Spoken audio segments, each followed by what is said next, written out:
Welcome to CMR learn stuff. കഴിഞ്ഞ ക്ലാസ്സിൽ പ്ലേറ്റോയുടെ the republic എന്ന് പറയുന്ന വർക്കിനെ കുറിച്ച് ജനറലായിട്ട് കുറച്ച് കാര്യങ്ങൾ നമ്മൾ മനസ്സിലാക്കി. അതിൻ്റെ കൂടെ തന്നെ പ്ലേറ്റോയുടെ റിപ്പബ്ലിക് എന്ന് പറയുന്ന വർക്കിൻ്റെ സെക്കൻഡ് ബുക്കാണ് നമുക്ക് പഠിക്കാൻ ഡീറ്റെയിൽ ആയിട്ട് മനസ്സിലാക്കാനുള്ളത്. സോ ഇവിടെ അതിനകത്ത് വരുന്ന പ്രധാനപ്പെട്ട ചില പോയിൻറ്റ്സ് നമ്മൾ പറഞ്ഞിട്ടുണ്ടായിരുന്നു. ചില പോയിൻറ്റ്സുകൾ കൂടി നമുക്കിനി കംപ്ലീറ്റ് ചെയ്യാനുണ്ട്. അപ്പോൾ ഇന്നത്തെ ക്ലാസ്സിനകത്ത് ബുക്ക് 2-ൽ പറയുന്ന ചില ഏറ്റവും അവസാനത്തുള്ള ചില ഭാഗങ്ങൾ കൂടിയാണ് നമ്മൾ കംപ്ലീറ്റ് ചെയ്യുന്നത്.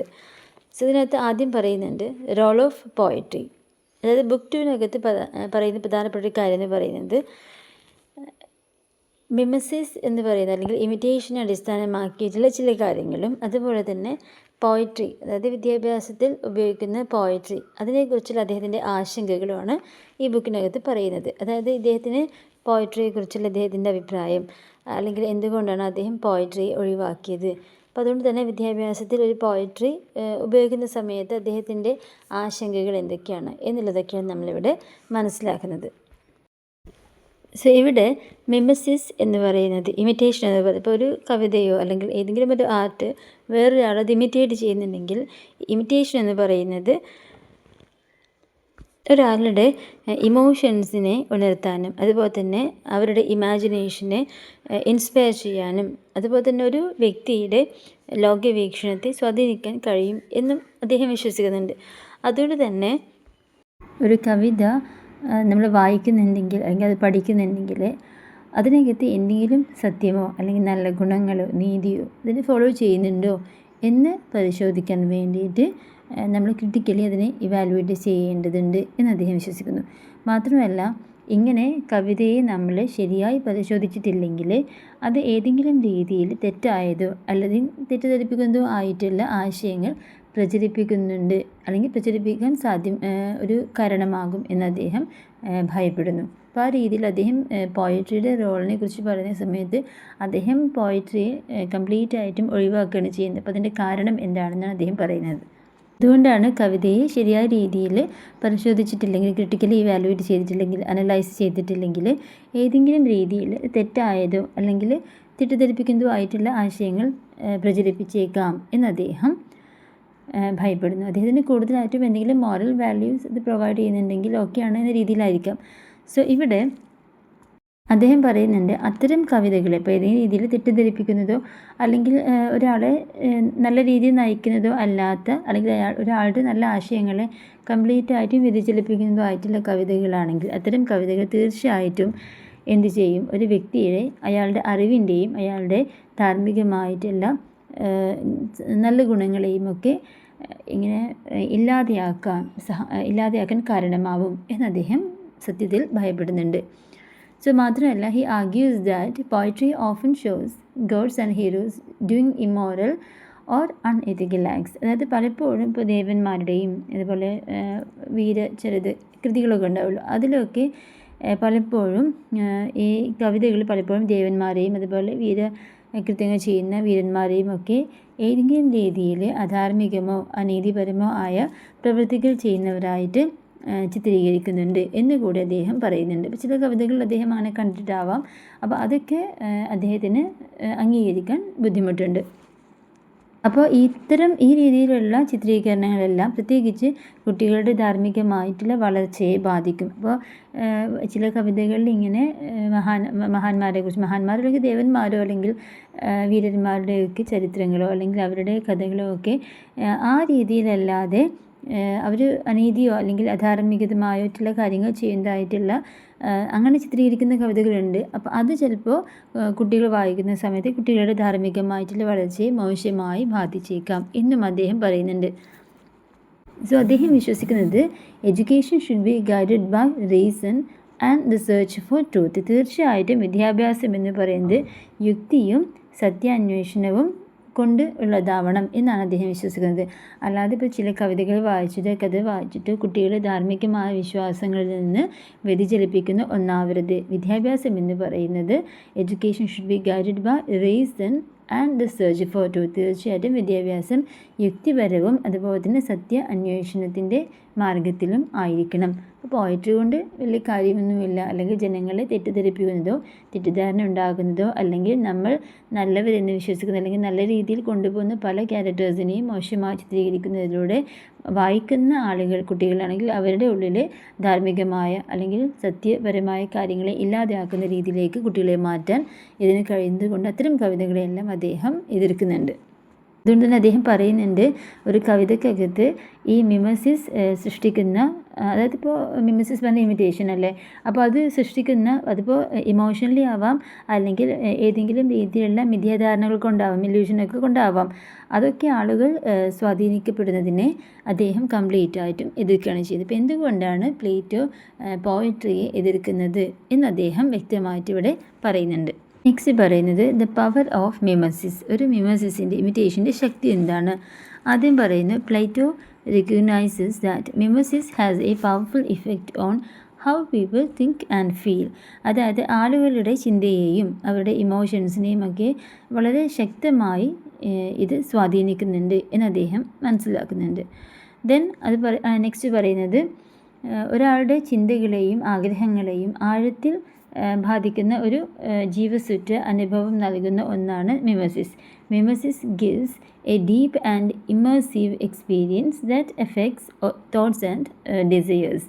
അപ്പോൾ ഒരു മനുഷ്യൻ്റെ ചിന്തകളെയും അവരുടെ ആഗ്രഹങ്ങളുമൊക്കെ വളരെ ആഴത്തിൽ ബാധിക്കുന്ന, സ്വാധീനിക്കുന്ന ഒരു ജീവസുറ്റ ഒരു അനുഭവം നൽകുന്ന ഒന്നാണ് മിമസിസ്. പക്ഷേ എല്ലാത്തിലും അങ്ങനെ തന്നെ ആയിരിക്കണമെന്നില്ല. ഇമിറ്റേറ്റ് ചെയ്യുന്ന എല്ലാതും വളരെ മോശമായിട്ടായിരിക്കണമെന്നില്ല. ചില സമയങ്ങളിൽ വളരെ ഫെയ്ത്ത്ഫുള്ളായിട്ടുള്ള രീതിയിലും മിമസിസ് ഉണ്ടാവാം.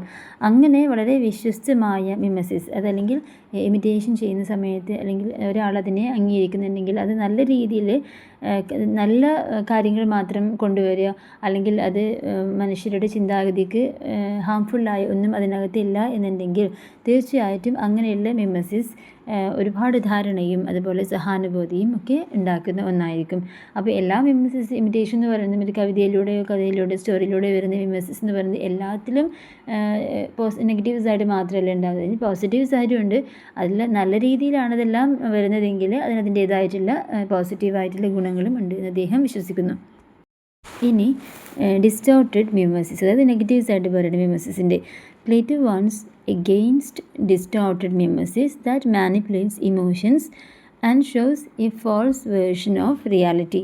അതായത് ഒരാളുടെ ഇമോഷൻസിനെ കൈകാര്യം ചെയ്യുകയും ഒരു റിയാലിറ്റിയെ തെറ്റായ രീതിയിൽ കാണിക്കുകയും ചെയ്യുന്ന മിമസിസ്, അതിനെതിരെയാണ് പ്ലേറ്റോ മുന്നറിയിപ്പ് നൽകുന്നത്. അതായത് ഇപ്പോൾ ചില കാര്യങ്ങൾ, ഇപ്പോൾ എന്തെങ്കിലും നടന്നൊരു സംഭവത്തെക്കുറിച്ച് ഒരാൾ എഴുതി, ആ എഴുതിയത് അതേപോലെ സത്യമാണെന്നുണ്ടെങ്കിൽ ആ ഇമിറ്റേഷൻ നല്ലതാണ് എന്ന് അദ്ദേഹം നേരത്തെ സമ്മതിച്ചല്ലോ. പക്ഷേ അതേസമയം ചില സത്യങ്ങൾ, ഈ റിയാലിറ്റിയെ വികലമായ രീതിയിൽ അത് ഭംഗി ഉണ്ടാക്കാൻ വേണ്ടിയിട്ട് ആവശ്യമില്ലാത്ത കുറേ കാര്യങ്ങളൊക്കെ ആഡ് ചെയ്തിട്ട് അതിനെ ഇല്ലാതെ മോശമാക്കി മാറ്റിയിട്ടുണ്ടെങ്കിൽ അത് ജനങ്ങളെ സ്വാധീനിക്കുന്നത്, ജനങ്ങൾക്ക് മോശമായ ഒരു ചിന്താഗതി വളർത്തിയെടുക്കുന്ന ഒന്നാണെന്നുണ്ടെങ്കിൽ അങ്ങനെയുള്ള ഇമിറ്റേഷൻസിന് അദ്ദേഹം കംപ്ലീറ്റ് ആയിട്ടും ഒഴിവാക്കുന്നുണ്ട്. അതുകൊണ്ട് തന്നെ he says mimesis must be critically evaluated to ensure it matches truth, virtue and justice. അപ്പോൾ അതുകൊണ്ട് തന്നെ ഈ സത്യത്തെയും നല്ല ഗുണങ്ങളെയും നീതി ഇവയുമായിട്ട് യോജിക്കുന്നുണ്ട് എന്നുറപ്പാക്കാൻ തീർച്ചയായിട്ടും മിമസിസ് നമ്മൾ ക്രിട്ടിക്കലി ഇവാലുവേറ്റ് ചെയ്യണം. അങ്ങനെ ചെയ്യുന്ന സമയത്താണ് അങ്ങനെ വിമർശനാത്മകമായിട്ട് വിലയിരുത്തണം. കാരണം ഏതെങ്കിലും രീതിയിൽ ഒരു കവിത മോശമായ രീതിയിൽ ജനങ്ങളെ സ്വാധീനിക്കുന്നുണ്ടോ ഇത് നമ്മൾ ക്രിട്ടിക്കലി ഇവാലുവേറ്റ് ചെയ്യേണ്ട ആവശ്യകതയുണ്ട്. അപ്പോൾ ഒരിക്കലും ഇമോഷൻസ് അല്ലെങ്കിൽ വികാരങ്ങൾ മാത്രമല്ല, യുക്തിയും സത്യവുമാണ് ജനങ്ങളെ നയിക്കേണ്ടത്. അതാണ് അദ്ദേഹം വിശ്വസിക്കുന്നത്. അതായത് ഇപ്പോൾ ഒരു കവിത വായിച്ചു, അതിൽ നിന്ന് യാതൊരു ധാർമ്മികമായിട്ടുള്ള കാര്യങ്ങളും ജനങ്ങൾക്ക് കിട്ടുന്നില്ല എങ്കിൽ പിന്നെ എന്തിനാണത് എന്നാണ് അദ്ദേഹം ചോദിക്കുന്നത്.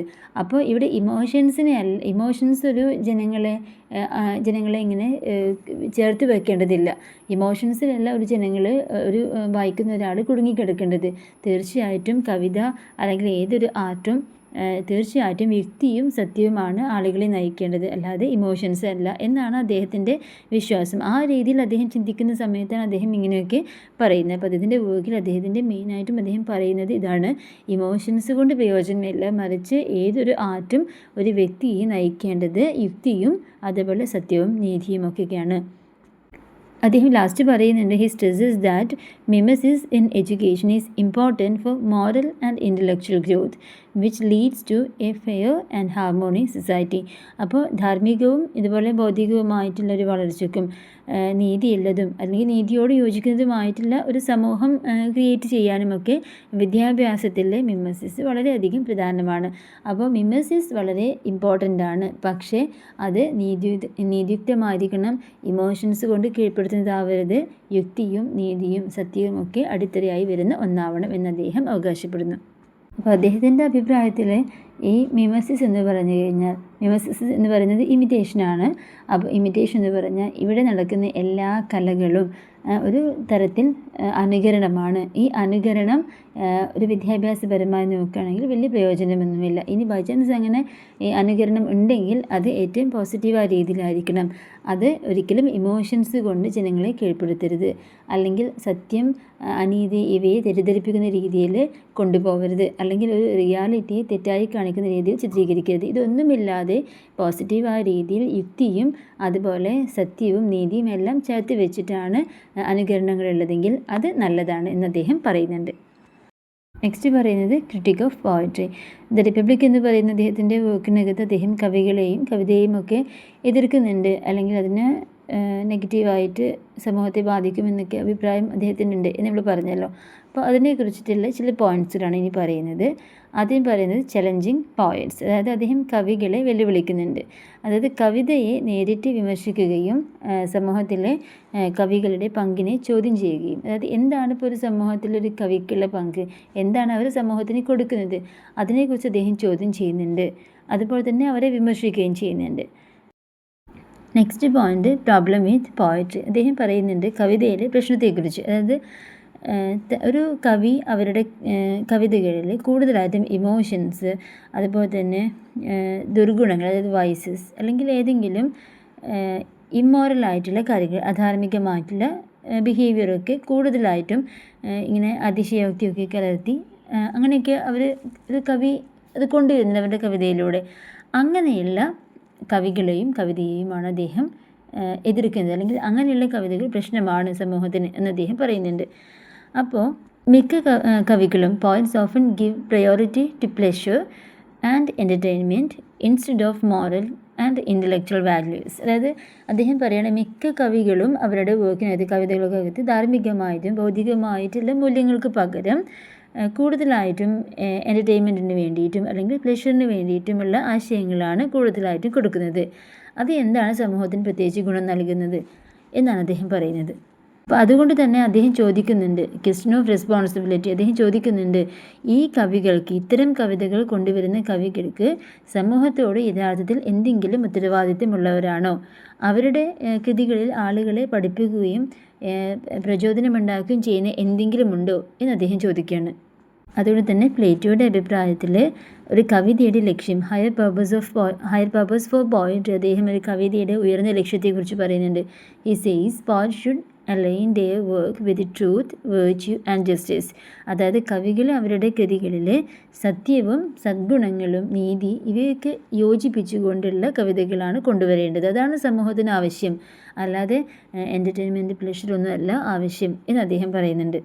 മാത്രമല്ല പോയട്രി എന്ന് പറയുന്നത് ജസ്റ്റ് ഒരു വിനോദമല്ല. പ്ലേറ്റോയുടെ അഭിപ്രായത്തിൽ കവിത വെറും രസത്തിന് വേണ്ടിയിട്ടുള്ളതല്ല, അത് ധാർമ്മികവും ഭൗതികവുമായിട്ടുള്ള ജ്ഞാനത്തിനുള്ള അറിവിനുള്ള ഒരു മാർഗ്ഗമായിരിക്കണം. അതായത് കവിത വായിച്ചു കഴിഞ്ഞാൽ അങ്ങനെ എന്തെങ്കിലും ഒരു കാര്യം പഠിപ്പിക്കുന്ന രീതിയിലുള്ള ഒന്നായിരിക്കണം, അല്ല വായിച്ചൊരു എൻ്റർടൈൻമെൻറ്റിനോ അല്ലെങ്കിൽ ജസ്റ്റ് ഇങ്ങനെ സന്തോഷിക്കാനോ അതൊന്നുമല്ല കവിതയുടെ ലക്ഷ്യം. അതുകൊണ്ട് തന്നെ അദ്ദേഹം പറയുന്നുണ്ട് തീർച്ചയായിട്ടും ഒരു കവിതയ്ക്ക് ട്രാൻസ്ഫോർമേറ്റീവ് റോളുണ്ട്. അതായത് ഏതെങ്കിലും ഒരു നല്ല ഗുണങ്ങളുള്ള വ്യക്തികളെ വളർത്തിയെടുക്കാനും അല്ലെങ്കിൽ മുഴുവൻ സമൂഹത്തെയും മെച്ചപ്പെടുത്താനും കവിത സഹായിക്കണം എന്ന് അദ്ദേഹം ആഗ്രഹിക്കുന്നുണ്ട്. അപ്പോൾ കവിത തീർച്ചയായിട്ടും എഴുതുന്നതിനോടല്ല അതിൻ്റെ എതിർപ്പ്, കവിതയിലൂടെ എന്തെങ്കിലും ഒരു കാര്യം സമൂഹത്തിനോ അല്ലെങ്കിൽ ഒരു വ്യക്തിക്കോ ഉണ്ടായിരിക്കണം എന്നാണ് പ്ലേറ്റോയുടെ അഭിപ്രായം. ഇപ്പോൾ പ്ലേറ്റോയുടെ അഭിപ്രായത്തിനെ ഇനി എങ്ങനെയാണ് മറ്റുള്ള അതിന് ശേഷം വന്നിട്ടുള്ള ക്രിട്ടിക്സ് എല്ലാം അതിനെക്കുറിച്ചിട്ട് വിമർശനങ്ങളും അല്ലെങ്കിൽ മറ്റുള്ള അഭിപ്രായങ്ങളും വന്നിട്ടുണ്ടാകും. നമ്മളിവിടെ പ്ലേറ്റോ എന്ത് പറഞ്ഞു എന്നുള്ളത് മാത്രമാണ് മനസ്സിലാക്കുന്നത്. ഇനി വരുന്ന പല ക്രിറ്റിസിസം അല്ലെങ്കിൽ മറ്റ് പല കാലഘട്ടത്തിലെ റൈറ്റേഴ്സും പ്ലേറ്റോയുടെ അഭിപ്രായത്തോട് യോജിക്കുന്നുണ്ടോ ഇല്ലേ എന്നൊക്കെ നമ്മൾ പിന്നീട് പഠിക്കുന്നുണ്ട്. ഇനി ലാസ്റ്റ് പോയിന്റ് നമ്മൾ പറയുന്നത് implications for the ideal state.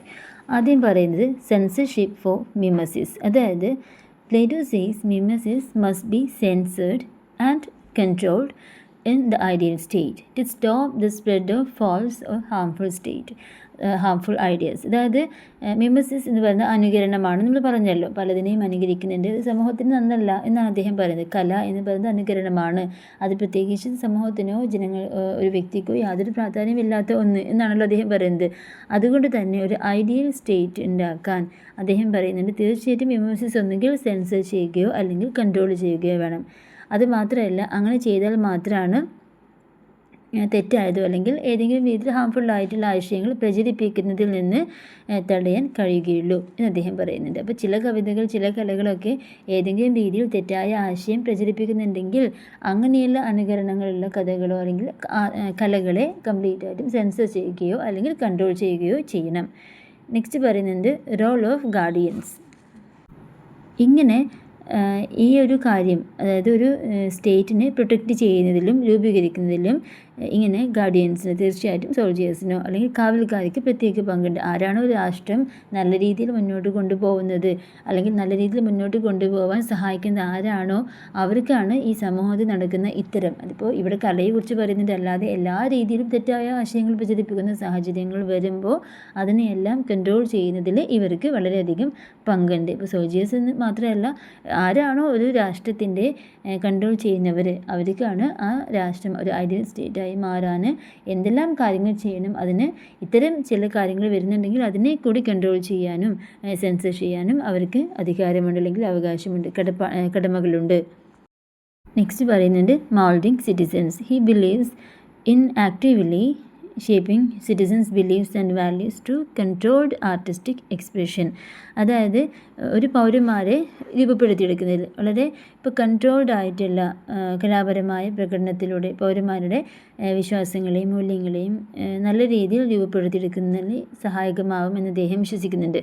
അതായത് ഇവിടെ അദ്ദേഹം പറയുന്നുണ്ട്, ഒരു വ്യക്തിയുടെ, ഒരു ഇൻഡിവിജ്വലിൻ്റെ, ഒരു സിറ്റിസൻ്റെ വിശ്വാസങ്ങളെയും വാല്യൂസിനെയും എല്ലാം ഇങ്ങനെയല്ല കൺട്രോൾഡ് ആയിട്ടുള്ള ആർട്ടിസ്റ്റിക് എക്സ്പ്രഷൻസിലൂടെ മാത്രമാണ് രൂപപ്പെടുത്തിയെടുക്കാൻ കഴിയുള്ളൂ. അതായത് എല്ലാ കാര്യങ്ങളും ഇവരിലേക്ക് എത്തുകയാണെന്നുണ്ടെങ്കിൽ ഇവർ നല്ലതും ചീത്തയും ഒക്കെ എടുക്കും.